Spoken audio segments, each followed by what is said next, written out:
नमस्कार मंडळी, श्री स्वामी समर्थ. स्वागत आहे तुमचं माझ्या युट्यूब चॅनलवरती. आजचा दिवस तुम्हा सर्वांना खूप छान, सुखाचा, आनंदाचा आणि समाधानाचा जाऊ देत, हीच मी स्वामींच्या चरणी प्रार्थना करते आणि आजच्या या नवीन व्हिडिओला सुरुवात करते. पण त्या अगोदर तुम्ही माझ्या चॅनलवरती जर नवीन असाल तर चॅनलला पण लगेच सबस्क्राईब करा आणि कमेंटमध्ये श्री स्वामी समर्थ लिहायला अजिबात विसरू नका. आज 26 डिसेंबर वार आहे बुधवार आणि आजच्या दिवशी आलेली आहे चंपाषष्ठी. मार्गशीर्ष महिन्यातील षष्ठी तिथीला चंपाषष्ठी असे म्हणतात आणि प्रतिपदेपासून ते षष्ठीपर्यंत चालणारं 6 दिवस खंडोबाची नवरात्र म्हणून साजरं केलं जातं. उद्याची ही चंपाषष्ठी खंडोबाच्या विजयाची आठवण म्हणून खूप भक्तिभावाने पाळली जाते. कारण असं म्हटलं जातं की मल्ल आणि मणी या राक्षसांचा संहार करण्यासाठी भगवान शंकरांनी मार्तंड भैरवाचं रूप धारण केलं होतं आणि 6 दिवस चाललेल्या या युद्धाचा विजय सुद्धा याच षष्ठी तिथीला झाला होता. म्हणून हा दिवस चांगल्याचा वाईटावर होणाऱ्या विजयाचं प्रतीक म्हणून साजरा केला जातो. या दिवशी घरातील नकारात्मकता, इडापिडा, नजरबाधा, दारिद्र्य आणि आर्थिक अडचणी दूर करण्यासाठी अनेक लोक काही विशेष उपाय करतात आणि म्हणूनच आजच्या या व्हिडिओमध्ये मी तुम्हाला एक अतिशय प्रभावी आणि सोपा असा उपाय सांगणार आहे, जो तुम्हाला आज बुधवारी चंपाषष्ठीला करायचा आहे. आज चंपाषष्ठीच्या दिवशी तुम्ही फक्त तुरटीचा एक छोटासा खडा घरात एका ठिकाणी ठेवायचा आहे आणि असं म्हटलं जातं की हा खडा योग्य ठिकाणी ठेवला की 7 पिढ्यांपासून चालत आलेलं दारिद्र्य नष्ट होऊ लागतं आणि फक्त 24 तासातच घरात धनप्राप्तीचे मार्ग उघडू लागतात. घरातील गरिबी, दरिद्रता, नजरबाधा आणि इतर नकारात्मक ऊर्जा सुद्धा कमी होऊन घरात सतत लक्ष्मीची कृपा राहते असा विश्वास आहे. तर हा तुरटीचा खडा नेमका कुठे आणि कसा ठेवायचा, कोणत्या वेळी ठेवायचा आणि हा संपूर्ण उपाय कसा करायचा आहे याची संपूर्ण माहिती आजच्या व्हिडिओमध्ये मी तुमच्यासोबत शेअर करणार आहे. त्यामुळे व्हिडिओ हा स्किप न करता शेवटपर्यंत नक्की पहा, जेणेकरून तुमच्यापर्यंत योग्य ती माहिती पोहोचेल. आणि तुम्ही माझ्या चॅनलवरती जर नवीन असाल तर चॅनलला पण लगेच सबस्क्राईब करा आणि बेल आयकॉनला पण प्रेस करा, म्हणजे मी जेव्हा कधीही नवीन व्हिडिओज अपलोड करेन त्याचं नोटिफिकेशन सर्वात आधी तुम्हाला मिळेल आणि तुमचा एकही व्हिडिओ हा मिस होणार नाही. तर आपल्या ज्योतिषशास्त्रामध्ये अनेक अडचणी, समस्या आणि जीवनातील सतत येणाऱ्या अडथळ्यांवर काही सोपे पण प्रभावी उपाय सांगितले आहेत आणि योग्य वेळी हे उपाय केले तर काही दिवसातच त्याचा बदल आपल्याला अनुभवायला मिळतो. तर आज येणाऱ्या चंपाषष्ठीच्या शुभ दिवशी जर आपण तुरटीचा हा उपाय केला तर आपल्या आयुष्यातील बऱ्याच अडचणी, तणाव आणि त्रास दूर होऊ लागतात असं मानलं जातं. आपल्यापैकी अनेक जण स्वयंपाकघरात तुरटीचा वापर गढूळ पाणी स्वच्छ करण्यासाठी करतात आणि जसं ते पाणी शुद्ध करतं तसंच आपल्या घरातली, आपल्या मनातलं गढूळ वातावरण सुद्धा स्वच्छ करते असा विश्वास आहे. तर आज चंपाषष्ठीच्या दिवशी घरात हा तुरटीचा उपाय केला तर कुटुंबामध्ये जर काही दिवसांपासून तणाव, भांडणं किंवा न सोडवता येणारे गैरसमज तयार होत असतील तर या नकारात्मक वातावरणाची शुद्धी होऊन शांतता आणि समाधान हळूहळू परत येऊ लागतं.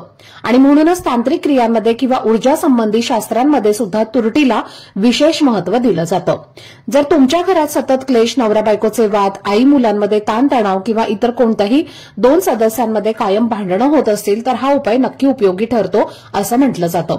तर कधी कधी आपण कितीही प्रयत्न केले तरी कामात यश मिळत नाही, एखादी गोष्ट मनासारखी घडत नाही, सतत अपयशाचा सामना करावा लागतो किंवा मुलांच्या आयुष्यात काही कारणांशिवाय अडचणी येतात, मुलांना नजरेचा त्रास होतो आणि त्यामुळे त्यांची प्रगती थांबते. अशा स्थितीत हा उपाय अत्यंत लाभदायी मानला जातो. घरात पैसे येतात पण तो टिकत नाही, अनावश्यक खर्च होतो, आर्थिक अडचणी सोडून जात नाहीत किंवा तुमचा उद्योग व्यवसाय आहे आणि तिथे तुमची प्रगती होत नाही, तुम्हाला कस्टमर मिळत नाहीत किंवा कामात सतत अडथळे येत आहेत, तर असं म्हटलं जातं की घरात किंवा कार्यस्थळी काही नकारात्मक ऊर्जा असू शकते, ज्यामुळे या समस्या निर्माण होतात. चंपाषष्ठी हा दिवस नकारात्मक ऊर्जा, वाईट शक्ती, नजरबाधा आणि इतर अदृश्य अडथळे दूर करण्यासाठी अत्यंत प्रभावी मानला जातो आणि या दिवशी केलेले उपाय इतर वेळी केलेल्या उपायांपेक्षा खूप जास्त फलदायी ठरतात असं श्रद्धेनं मानलं जातं. आणि म्हणूनच मी तुम्हाला सांगणार आहे, तुरटीचा हा उपाय आज चंपाषष्ठीच्या दिवशी सकाळपासून संध्याकाळपर्यंत जेव्हा तुम्हाला वेळ मिळेल तेव्हा तुम्ही हा उपाय करायचा आहे. आपल्या देवघरातल्या देवांची विधिवत तुम्हाला सर्वप्रथम सकाळी पूजा करून घ्यायची आहे. देवघरातल्या देवांना तुम्हाला आज वांग्याचं भरीत आणि बाजरीची भाकरी याचा नैवेद्य दाखवायचा आहे आणि त्यानंतर तुम्ही हा उपाय सकाळी, दुपारी किंवा संध्याकाळी कधीही करू शकता. फक्त उपाय करण्यापूर्वी सर्वप्रथम तुम्हाला देवघरामध्ये दिवा प्रज्वलित करायचा आहे, धूपदीप अगरबत्ती लावायची आहे आणि त्यानंतर देवघरासमोर बसूनच हा उपाय तुम्हाला करायचा आहे.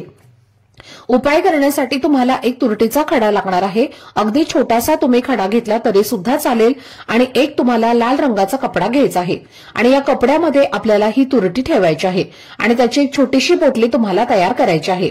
त्यानंतर आपल्या देवघरासमोर आपल्याला बसायचं आहे आणि ही जी पोटली आहे तर ती आपल्याला देवघरासमोर ठेवायची आहे आणि त्या पोटलीला तुम्हाला थोडासा भंडारा जो आहे तर तो लावायचा आहे, म्हणजेच हळद लावायची आहे आणि त्यानंतर ही पोटली आपल्याला आपल्या उजव्या हातामध्ये घ्यायची आहे आणि त्यानंतर 11 वेळेला तुम्हाला कालभैरवाष्टकमचं पठण करायचं आहे। जर तुम्हाला 11 वेळेला कालभैरवाष्टकमचं पठण करणं शक्य नसेल तर तुम्ही 1 वेळेला कालभैरवाष्टकम म्हणायचं आहे आणि त्यानंतर ही पोटली जी आहे तर ती तुम्हाला घेऊन तुमच्या घरातील प्रत्येक व्यक्तीवरनं डोक्यापासून ते खाली पायापर्यंत 7 वेळेला उतरवून घ्यायची आहे आणि त्यानंतर ही पोटली आपल्या घराच्या मुख्य दरवाजावरनं सुद्धा 7 वेळेला वरपासून खालपर्यंत उतरवून घ्यायची आहे आणि त्यानंतर घराच्या बाहेर जाऊन ती तुम्हाला एखाद्या डस्टबिनमध्ये किंवा एखाद्या ठिकाणी तुम्हाला टाकून द्यायची आहे किंवा फेकून द्यायची आहे। फेकताना फक्त कुठेही रस्त्यावर किंवा कोणाच्याही घरात अंगणात अशा ठिकाणी फेकू नका जेणेकरून त्याच्यावर कोणाचा पाय पडणार नाही। तुरटी जी आहे तर ती अशी वस्तू आहे की जी तांत्रिक क्रियांमध्ये सुद्धा वापरली जाते, स्वयंपाकघरामध्ये सुद्धा वापरली जाते आणि तुरटी ही नकारात्मकता वाईट शक्ती दूर करण्यासाठी अत्यंत प्रभावी मानली जाते। असं म्हणतात की जर आपण तुरटीचे काही तुकडे हे नेहमी आपल्या खिशामध्ये ठेवले तर आपला खिसा हा नेहमी पैशांनी भरलेला राहतो। आपल्या हातून आपल्या घरातून जास्त पैसे जे आहेत तर ते खर्च होत नाहीत आणि बऱ्याच वेळेला असं होतं ना की आपल्या खिशामध्ये पैसे असतात आणि आपल्याला फक्त 500 रुपये खर्च करायचे असतात, पण आपण तिथे गेल्यानंतर आपल्या हातून 1000-2000 अगदी सहज खर्च होतात, म्हणजेच आपल्याकडे पैसा टिकत नाही। जर तुमच्या बाबतीत सुद्धा ही समस्या असेल तर नेहमी आपल्या खिशामध्ये तुरटीचा खडा ठेवा, त्यामुळे लक्ष्मी ही तुमच्याकडे कायम टिकून राहील। आणि जर तुम्हाला खरंच अशा पैशांच्या आर्थिक अडचणी येत असतील तर तुम्ही हा खडा आजच्या दिवशी तुमच्या वॉलेटमध्ये किंवा तुमच्या पर्समध्ये ठेवणं हे शुभ मानलं जातं। तसेच तुम्हाला आज अजून एक तुरटीचा अत्यंत प्रभावी असा उपाय करायचा आहे। आपल्याला आज एका काचेच्या वाटीमध्ये काही तुरटीचे खडे ठेवून तुम्हाला ते तुमच्या घराच्या मुख्य प्रवेशद्वारावरती ही वाटी ठेवायची आहे। जेव्हा तुम्ही बाहेरून घरामध्ये प्रवेश करता तेव्हा जी तुमची उजवी साईड असणार आहे तर तिथे तुम्हाला हे तुरटीचे खडे भरून हा बाउल ठेवायचा आहे। तुमच्या घराच्या मुख्य प्रवेशद्वारावरती ठेवायचा आहे, कारण आपल्या घराचं मुख्य प्रवेशद्वार हे आपल्या घराचं सर्वस्व असतं आणि तिथूनच अलक्ष्मी, दरिद्रता, इडापिडा किंवा नकारात्मकता जी आहे तर ती येत असते आणि म्हणून असे तुरटीचे खडे जर आपण तिथे ठेवले तर आपल्या घरामध्ये कोणतीही वाईट शक्ती किंवा कुठलेही दोष जे आहेत तर ते आपल्या घरामध्ये प्रवेश करत नाहीत आणि कोणत्याही वाईट शक्तीचा प्रभाव जो आहे तर तो आपल्या घरावर होत नाही। त्यामुळे आपल्या घरामध्ये नेहमी सकारात्मकता जी आहे तर ती टिकून राहत असते आणि त्यामुळे घरात अखंड लक्ष्मी वास करत असते आणि आपल्या कुटुंबाची अगदी भरभरून प्रगती होत असते। त्याचबरोबर आजच्या दिवशी तुम्हाला तुळशीला देखील तुरटीचं पाणी जे आहे तर ते अर्पण करायचं आहे। आज सकाळी स्वच्छ स्नान करून झाल्यानंतर तुमची देवपूजा वगैरे करून झाल्यानंतर एक तांब्याचा कलश भरून घ्यायचा आहे आणि त्यामध्ये स्वच्छ पिण्याचं पाणी भरायचं आहे आणि त्यामध्ये तुम्हाला एक तुरटीचा खडा टाकायचा आहे आणि हे जे पाणी आहे तर ते तुम्हाला तुळशीला अर्पण करायचं आहे। त्यामुळे लक्ष्मीची कृपा जी आहे तर ती आपल्याला प्राप्त होते, घरातील सर्व वाईट शक्ती ज्या आहेत तर त्या नष्ट होतात आणि श्रीमंतीचा योग जो आहे तर तो सुद्धा जुळून येतो आणि घरातील सर्व आर्थिक समस्या या सुद्धा दूर होतात। तर हे काही असे तुरटीचे काही छोटे छोटे उपाय जे आहेत तर ते तुम्हाला आज बुधवारी चंपाषष्ठीला करायचे आहेत। खूप प्रभावी असे हे उपाय आहेत। हे उपाय जर तुम्ही केले तर तुमच्या जीवनातील सर्व समस्या, अडचणी, अडथळे जे आहेत तर ते दूर होतील, कारण काही दिवसांचं महत्व हे खूप जास्त असतं आणि आपल्या संपूर्ण प्रगतीवर या गोष्टी खूप जास्त परिणाम करत असतात आणि चंपाषष्ठीला केलेले उपाय हे कधीच वाया जात नाहीत। या उपायांमुळे आपल्या आयुष्यामध्ये अनेक सकारात्मक बदल जे आहेत तर ते घडून येत असतात। तर ही अत्यंत महत्वाची माहिती मला तुमच्यासोबत शेअर करायची होती। आजचा हा व्हिडिओ जर तुम्हाला आवडला असेल, माहितीपूर्ण वाटला असेल तर व्हिडिओला लाईक, शेअर आणि चॅनलला सबस्क्राईब नक्की करा। भेटूयात पुढच्या व्हिडिओमध्ये, तोपर्यंत सर्वांना श्री स्वामी समर्थ।